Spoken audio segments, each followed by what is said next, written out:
Ouverture par le chef de l'État Tshisekedi, la ministre de pays de la ZLECAf, travaux ouverts sous le signe de l'intégration africaine. Dans son discours, le président de la République a appelé les dirigeants à mutualiser leurs efforts et leurs ressources afin de faire de la ZLECAf un levier de transformation économique du continent. Mesdames et messieurs, bonjour et bienvenue à sur la télévision nationale. Je le disais tantôt que c'est depuis hier que se tienne à Kinshasa la 16e réunion des ministres de pays membres de la zone de libre-échange continentale africaine sous la houlette du chef de l'État Félix-Antoine Tshisekedi, organisée dans un contexte de relance de l'agenda continental pour l'intégration économique. Cette rencontre réunit 54 États partis à l'accord de la ZLECAf ainsi que le responsable du secrétariat général de l'organisation. Reportage. Je tiendrai très bientôt personnellement une réunion de crise avec les membres et les autorités de la ville-province de Kinshasa afin d'évaluer l'ampleur de la situation et de prendre sans délai les mesures d'urgence qui s'imposent. Comme annoncé dans l'allocution du chef de l'État à l'ouverture de l'Assemblée générale ordinaire du Conseil supérieur de la magistrature le 7 avril dernier, une cellule de crise a été mise en place à la suite des inondations causées par les pluies diluviennes qui se sont abattues sur la ville de Kinshasa. Dans l'optique de mettre en place des mécanismes pour éviter pareil désastre à l'avenir, le président Félix Tshisekedi s'est entretenu ce mardi avec les animateurs de cette cellule de crise. Nous venons de finir une très longue séance de travail avec le président de la République qui a pris à peu près 2h30 pour faire le tour de la question dans sa globalité. Vous savez que depuis le 4-5 avril dernier, il y a eu des inondations dans la ville-province de Kinshasa, mais pas seulement, parce qu'il y a eu des catastrophes naturelles qui ont été notées dans le Congo central et dans d'autres provinces à travers le pays.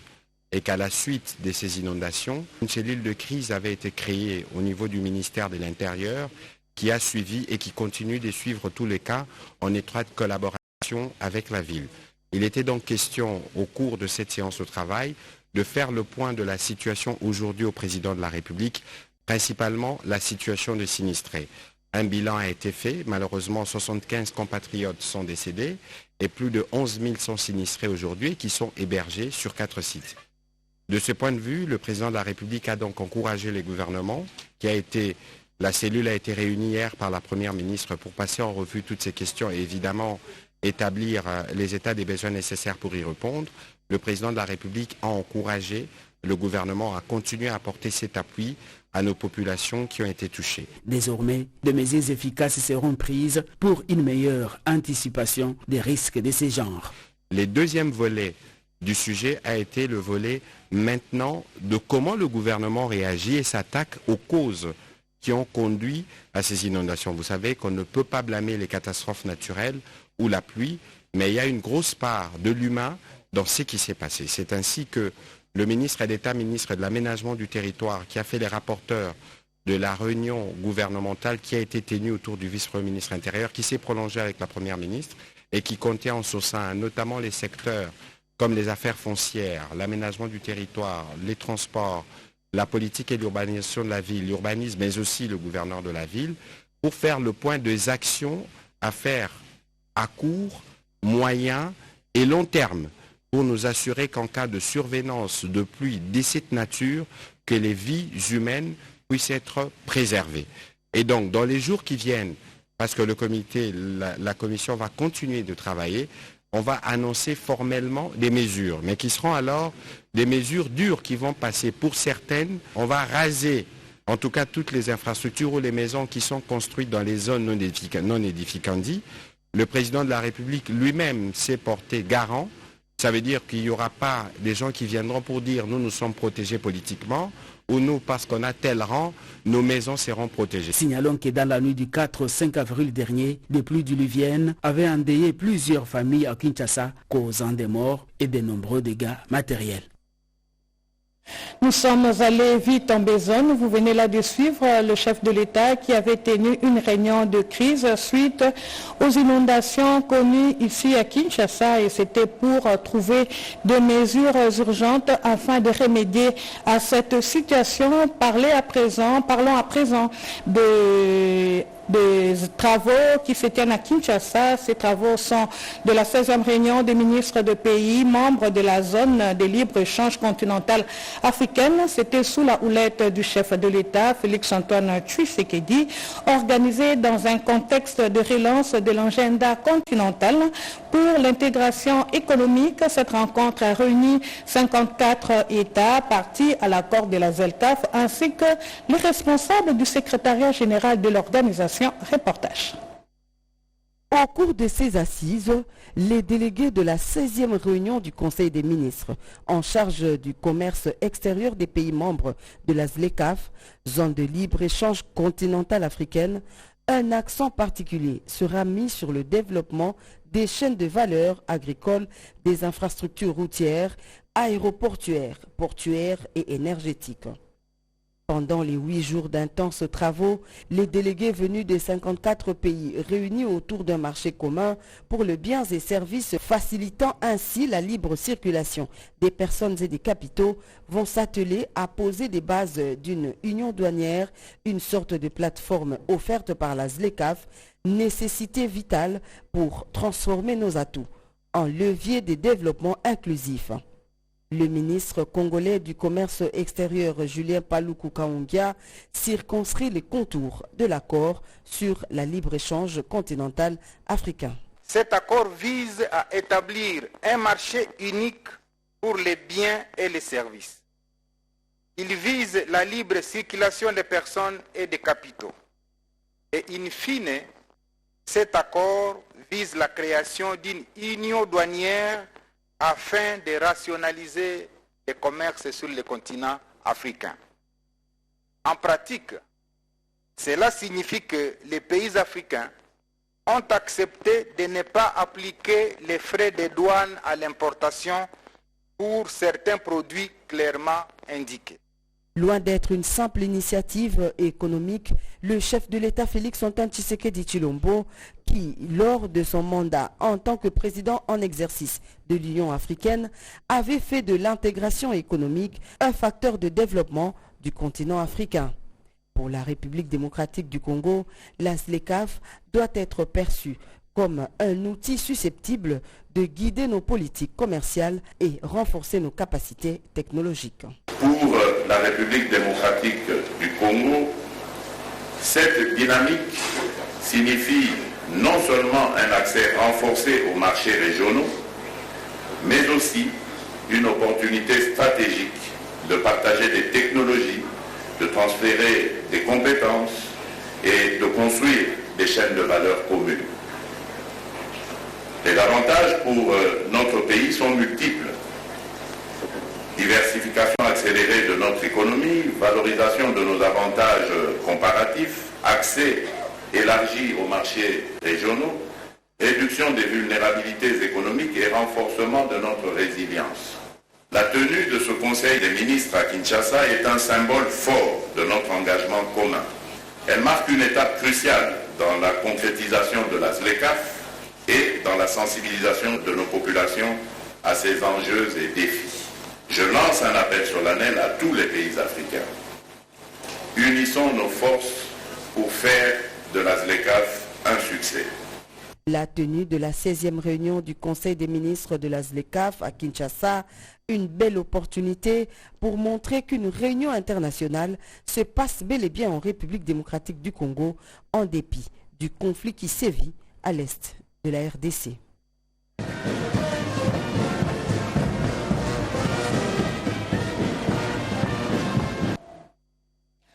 À la Chambre basse du Parlement, notons que la loi portant statut et les avantages accordés aux anciens présidents de la République élus et aux anciens chefs de corps constitués mérite d'être revisitée au regard des articles 5 et 7 de la Constitution. Le député national Eliezer Tamboué fait une proposition de loi pour accorder le même privilège à tous les agents et fonctionnaires de l'État. Une nouvelle loi en perspective, initiée par le député national Eliezer Ntambwe sur les statuts des anciens présidents de la République élus et sur les privilèges accordés aux anciens chefs de corps constitués après analyse des articles 5, 7 de la Constitution sur le devoir et les privilèges et les avantages pour les anciens chefs d'État négligeant d'autres aspects par ces anciens dirigeants. Ajoutez à cela les autres articles 10, 11, 13, 16, 18, 19, 21 et 22 relatifs aux avantages des anciens dirigeants des institutions étatiques. Au regard de cette situation budgétivore sur les ressources financières du pays, cette proposition de loi est indispensable pour accorder les mêmes avantages sociaux à égalité à toutes les corporations institutionnelles et à tous les agents et fonctionnaires de l'État. Nous avons estimé nécessaire de soulever des questions importantes dans cette modification. Ça serait injuste que les uns bénéficient d'une retraite d'or, mais les autres se cotisent pour assurer l'après-emploi. Il y a les travailleurs qui sont affiliés à la Caisse nationale de sécurité sociale. Nous, députés nationaux, nous sommes au CESOPA. Si tel est le cas d'avoir servi la République, donc on devrait privilégier ceux qui sont dans l'armée, tous les militaires, tous les policiers, parce qu'ils ont eu à servir toute la vie. On devrait privilégier les fonctionnaires de l'État. Cette proposition concerne la loi modifiant et complétant celle numéro 18/021 du 26 juillet 2018. Dans un autre décor, sachez également que le président de la Chambre basse du Parlement, l'honorable président Vital Kamerhe, a pris part à la 16e conférence des présidents d'assemblée et de section de la région Afrique parlementaire APEF à Brazzaville. Ces travaux sont axés sur la coopération parlementaire et les défis communs du continent assise qui offre une tribune à la République démocratique du Congo pour dénoncer l'agression rwandaise dont elle est victime. Reportage en Imbalaka. Le président de la Chambre basse du Parlement, le professeur Vital Kamerhe et son collègue du Sénat, Jean-Michel Samaloukonde, ils ont été accueillis notamment par Isidore Mvuba, président de l'Assemblée nationale de la République du Congo. Durant 2 jours, le Parlement et des sections membres de la région Afrique discutent des sujets d'intérêt commun. Cette rencontre, qui s'inscrit dans le cadre de la diplomatie parlementaire, vise notamment à renforcer la coopération au sein de l'espace francophone africain à travers différents domaines dont la démocratie, la sécurité, l'économie, l'éducation et les changements climatiques. Concernant la guerre d'agression imposée à la République démocratique du Congo par le Rwanda et ses supplétifs de l'AFC M23, la déléguée générale de l'APEF, Amelia Lafrafi, a réitéré l'engagement de son organisation à poursuivre les efforts de médiation entre les parlementaires des 2 pays pour le retour d'une paix durable dans la région. Et dans son allocution, le président de l'Assemblée parlementaire de la francophonie, Hilarion Etong, a affirmé que l'avenir politique du continent tient à la capacité des gouvernants et des parlementaires à relever les défis persistants. Les assises de Brazzaville sont aussi une occasion pour la délégation congolaise conduite par le président de l'Assemblée nationale, Vital Kamerhe, de faire entendre encore une fois la voix de la RDC victime d'une agression barbare dans sa partie orientale. Les questions cruciales ont été débattues par les différents chefs des délégations lors des travaux à huis clos qui vont se poursuivre ce jeudi 16 avril. Un communiqué final contenant les résolutions de ces assises sera rendu public à la clôture des travaux qui interviendra ce même mercredi. Traçabilité des ressources minières en République démocratique du Congo, la société civile s'aligne sur la vision du gouvernement souminois pour des actions plus incisives. La première ministre a ouvert hier le dialogue national sur la gouvernance minière dans les contextes de conflits en RDC et dans la région de Grand Lac.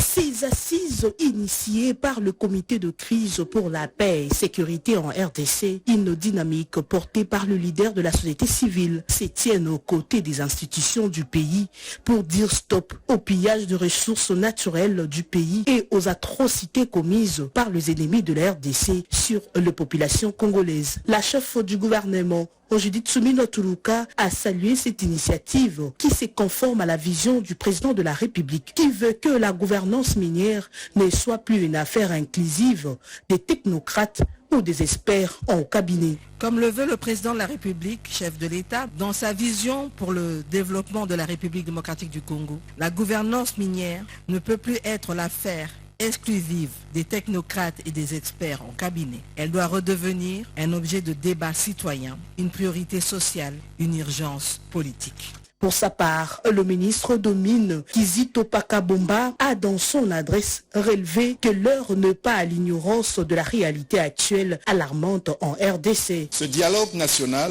marque un tournant. Il constitue une réponse collective à un impératif historique. Mettre un terme à cette injustice criante qui oppose l'abondance de nos ressources à la précarité de nos populations. Je salue avec force cette initiative de la société civile congolaise qui s'inscrit dans une logique de responsabilité partagée et co-construction des politiques publiques. La première ministre a ainsi promis que les conclusions issues de ces dialogues seront analysées avec la plus grande attention au niveau de l'exécutif.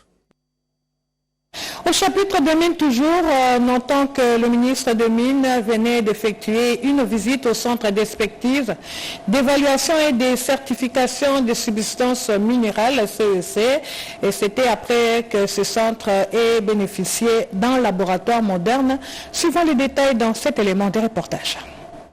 C'est à l'occasion de sa séance de travail dans le locaux du centre d'expertise, d'évaluation et de certification de substances minérales précieuses et semi-précieuses. Le ministre de Mines, Kizito Pakabomba Kapinga, a eu droit à une présentation des activités du CEC et a exprimé sa satisfaction dans l'organisation du travail et a encouragé l'esprit d'innovation technique de l'équipe managériale de cet établissement technique de l'État congolais. En tant qu'autorité de certification de produits miniers marchands en RDC, le CEC, grâce à son équipe dirigeante, continue d'impacter positivement la trésorerie de la République en dotant celle-ci d'un laboratoire ultramoderne répondant aux normes internationales de certification. Justement à accompagner les initiatives du CEC et de pouvoir les soutenir financièrement et de valider les différents projets qui sont en cours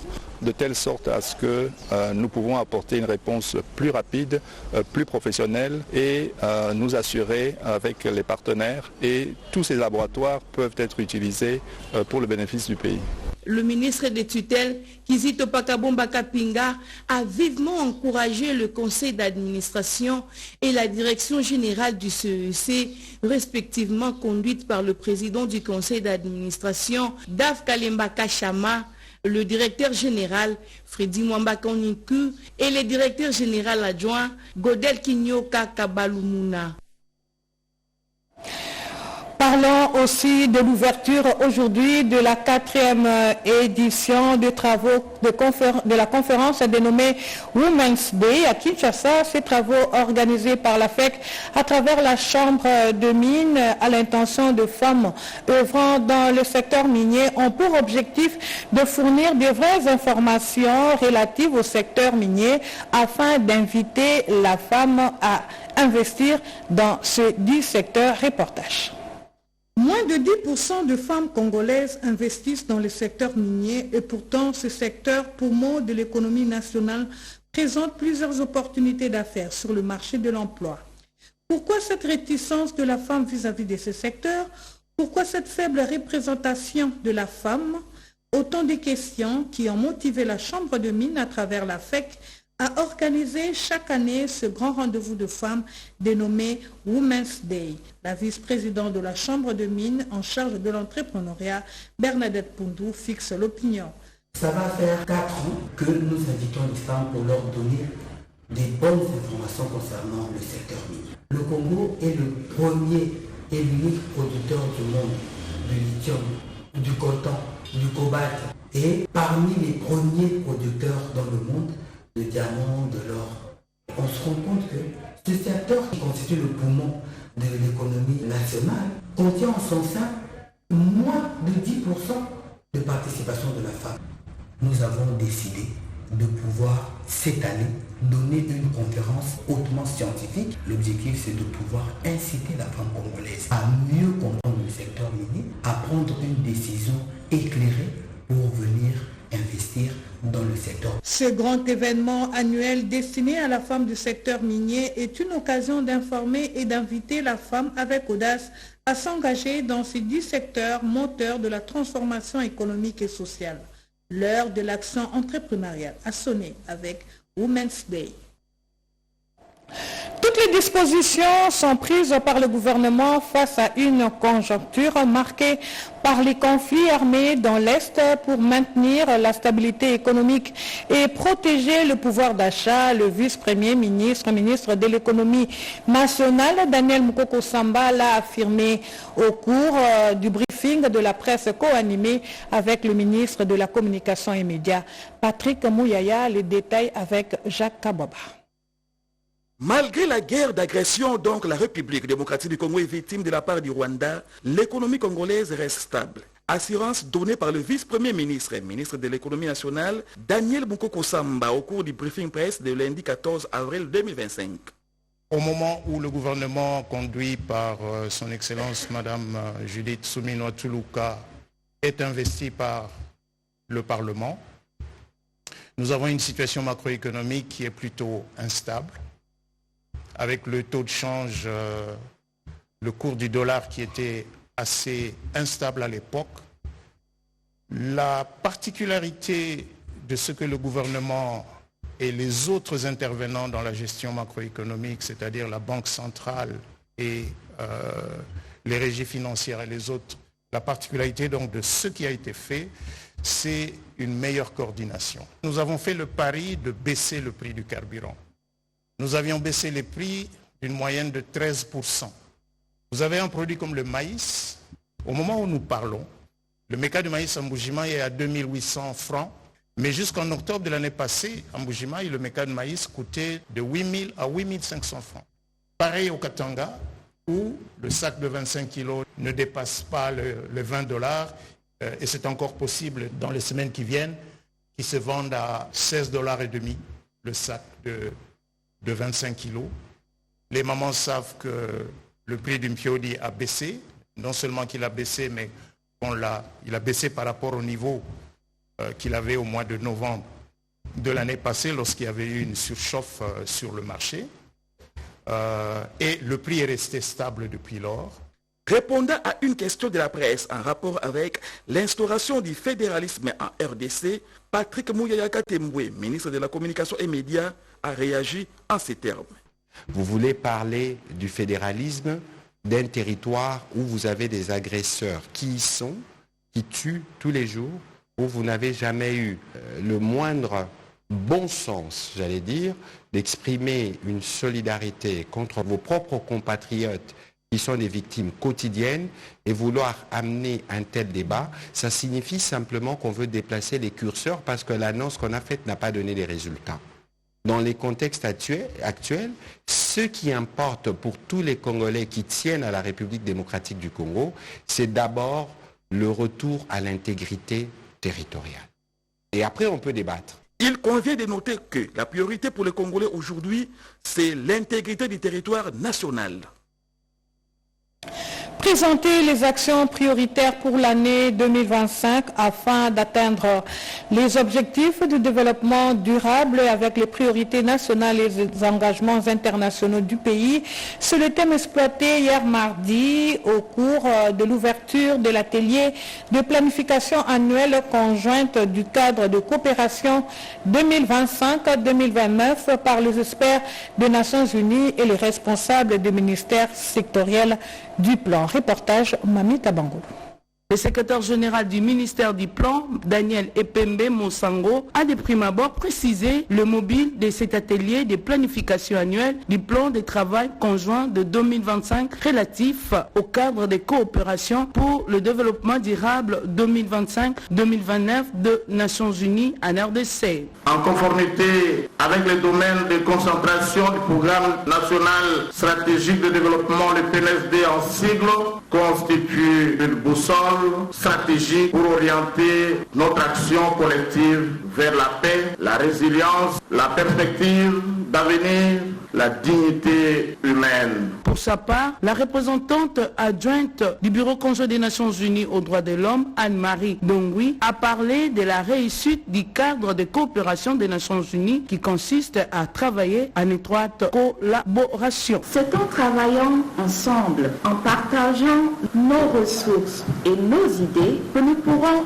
véritablement répondre aux aspirations des populations et contribuer aux priorités stratégiques définies par le gouvernement de la République démocratique du Congo. Quelques recommandations ont été formulées, parmi lesquelles mettre à disposition les critères utilisés pour la question de vulnérabilité. Une délégation de la CNRF était à Dar es Salaam. De quoi était-il question? Le détail dans ce reportage signé Guy Matondo. Les assises de la ville portuaire de Dar es Salaam en Tanzanie, au bord de l'océan Indien, ont permis aux différents délégués du groupe d'action financière internationale, le GAFI, d'apprécier les efforts engrangés par la RDC, notamment dans l'adoption de la loi modifiée sur le blanchiment de capitaux et le financement du terrorisme. Une loi portée par le ministre des Finances et adoptée au Conseil des ministres et qui n'attend que l'aval de l'Assemblée nationale pour sa conformité avec le GAFI à quelques mois de l'échéance du plan d'action. Ce qui justifie la présence à Dar es Salaam du président de la Commission économique et financière de l'Assemblée nationale, M. Guy Mafuta Kabongo. La CNRF, conduite par son secrétaire exécutif Adler Kishula Betika, a salué la parfaite collaboration entre son institution et l'IGF, l'inspection générale de finances que dirige l'inspecteur général et chef de service Jules Alingue Tikei. La CNRF a également réitéré son soutien à d'autres autorités d'enquête comme la police nationale congolaise, l'Institut congolais de la conservation de la nature, la direction générale des douanes et assises, les magistrats et l'agence pour la lutte contre la corruption placée sous la tutelle de la présidence de la République. La RDC a lancé le processus de la mise en œuvre efficace de sanctions financières ciblées, qui est l'une des résolutions du Conseil de sécurité des Nations Unies. À Dar es Salaam, les délégués ont également réitéré leur volonté d'échanger des informations de manière sécurisée. Au pays, la CNRF entend poursuivre sa campagne de sensibilisation auprès des assujettis. Notons aussi que le site d'hébergement Mabango des ex-combattants à Béni sera bientôt transformé en séjour. Dans cette partie du pays, le coordonnateur national du programme de désarmement, démobilisation, relèvement communautaire et stabilisation, Jean Didier Désiré Ntanga, est allé évaluer les conditions de vie sur place. Reportage Peggy Mukunda. Le coordonnateur national du programme de désarmement, démobilisation, relèvement communautaire et stabilisation a effectué une visite de terrain au site de Mabango, situé dans la commune de Bongolou à Béni. Fidèle à sa réputation d'homme de terrain, il n'a pas voulu clore sa mission dans cette partie du pays sans se rendre personnellement sur ces sites d'hébergement des ex-combattants. Cette visite avait pour but d'évaluer les conditions d'accueil et de vie sur les sites en vue d'y apporter des améliorations, notamment par la mise en place d'un modèle économique viable. Donc on ne veut pas juste avoir un centre de désarmement et de démobilisation, mais nous voulons développer aussi un modèle économique viable autour de ça. C'est-à-dire que le temps que les gens sont ici, qu'est-ce qu'ils doivent faire? Est-ce qu'on peut déjà envisager un certain nombre d'activités qui vont contribuer à la préparation de la réinsertion ou de la réintégration? Est-ce qu'on peut développer des opportunités d'emploi temporaire qui peuvent leur permettre de gagner un revenu pendant qu'ils sont ici? Notre objectif, c'est d'être agile, c'est d'être proactif face aux réalités. Sur place, le chef d'antenne de Béni, maître Omar Kavoda, a fourni toutes les informations nécessaires concernant la situation du site. Le programme prévoit d'y développer un ensemble d'activités visant à faciliter la préparation à la réinsertion et à la réintégration des ex-combattants dans la société. La communauté universitaire appelée à son dans la lutte contre la désinformation et les anti-valeurs, l'appel est de la ministre de l'Enseignement supérieur et universitaire, Marie-Thérèse Sombo, lors du lancement du Front scientifique contre l'agression rwandaise. Le détail avec Enlem Bikaï. C'est l'amphithéâtre de l'université de Lubumbashi qui a été choisi pour abriter la cérémonie du lancement de cette campagne d'éveil patriotique et la cohésion nationale dans la communauté universitaire de cette province. Devant les corps scientifiques, académiques et les autorités provinciales, la professeure Marie-Thérèse Sombo a invité la jeunesse estudiantine au patriotisme sans faille pour sauvegarder l'intégrité territoriale et la souveraineté nationale menacée par les Rwandais. Pour elle, la jeunesse katangaise constitue une source intarissable pour la défense de la patrie, surtout dans la lutte contre les poisons rwandais qui cherchent à opposer les uns contre les autres. La cohésion nationale, nous retenons une leçon des 30 dernières années de notre histoire nationale. C'est que les ennemis extérieurs de notre pays tirent de leurs forces, non pas dans leurs armements militaires, mais de nos querelles et de nos divisions internes. C'est dans ces cadres que la patronne de l'ESU a réitéré son appel à la jeunesse estudiantine à s'engager volontairement dans la formation paramilitaire pour bouter les envahisseurs hors de nos frontières. Après l'étape de Lubumbashi, la Dame de Fer va à la conquête de la province d'Ilwa-Laba. Dans ce journal, parlons également de la signature de l'accord de coopération économique entre la Chine et la République démocratique du Congo. La partie congolaise a été représentée par la ministre déléguée à la coopération internationale, Bestine Kazadi, et la partie chinoise était représentée par son ambassadeur en RDC. Reportage sous Zingoy. C'est un accord majeur signé entre le gouvernement congolais, représenté par la ministre déléguée en charge de la coopération internationale et francophonie, et l'ambassadeur de la Chine en RDC. Parmi les documents figure un accord de coopération économique et technique sans contrepartie et également une aide d'urgence en espèces d'1 million de dollars américains pour soutenir la RDC face à la crise humanitaire dans l'Est. L'ambassadeur de la Chine en RDC a réaffirmé la volonté du gouvernement chinois à développer activement la coopération sud-sud avec la République démocratique du Congo, son partenaire stratégique. La ministre Bestine Kazadi a salué ce geste de solidarité et d'amitié. Monsieur l'ambassadeur de Chine en République démocratique du Congo, cette cérémonie m'offre l'occasion de vous exprimer notre profonde gratitude pour les actions que la République populaire de Chine mène en faveur de la population de la République démocratique du Congo. Nous pouvons bien comptabiliser en nombre élevé les actions de développement qui ont été menées par la Chine au bénéfice de la République démocratique du Congo, ce qui traduit une coopération efficace entre nos deux États. À ce jour où le Forum sur la coopération sino-africaine célèbre cette année son 25e anniversaire, les relations bilatérales entre la RDC et la Chine dépassent désormais le cap de 50 ans. Et les deux pays réaffirment leur volonté de construire une coopération dynamique, équilibrée et durable dans un contexte international en pleine évolution. Il a été lancé hier à Kinshasa la première édition du test d'accréditation des compétences des sages-femmes, et ce, en vue de réduire le taux de mortalité maternelle et néonatale en République démocratique du Congo. L'Ordre national des sages-femmes, qui tire son existence de l'ordonnance loi 23/051, s'emploie à réduire sensiblement les taux de mortalité maternelle et néonatale, et ce, en appui à la gratuité de la maternité lancée par le président de la République. Les pays qui ont investi dans la pratique sage-femme ont vu leur taux de mortalité baisser sensiblement.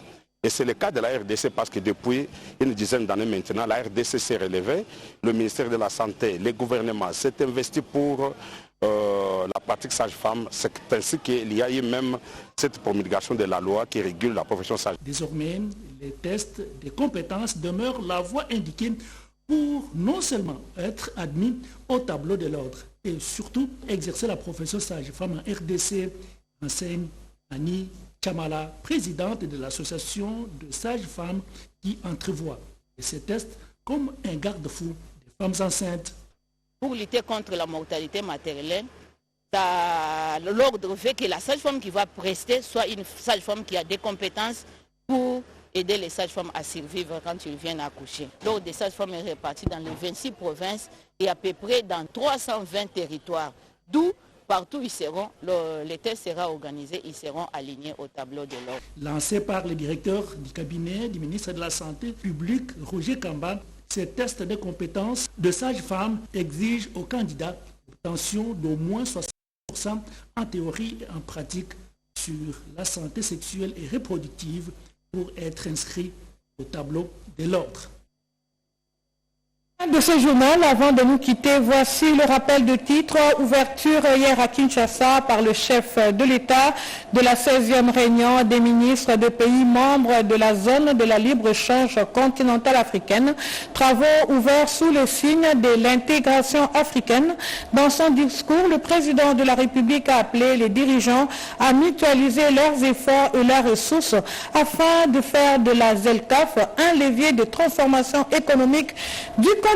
Encore une fois, mesdames et messieurs, merci d'avoir suivi ce journal de Guy Matundu qui a été réalisé par Mani Pabangoulou en parfaite collaboration avec Pecho Mobengaya Kasongo. La partie technique, elle a été assurée par Alain Galia et Camille Kilimba. Le prochain rendez-vous avec l'actualité, c'est à 13h30.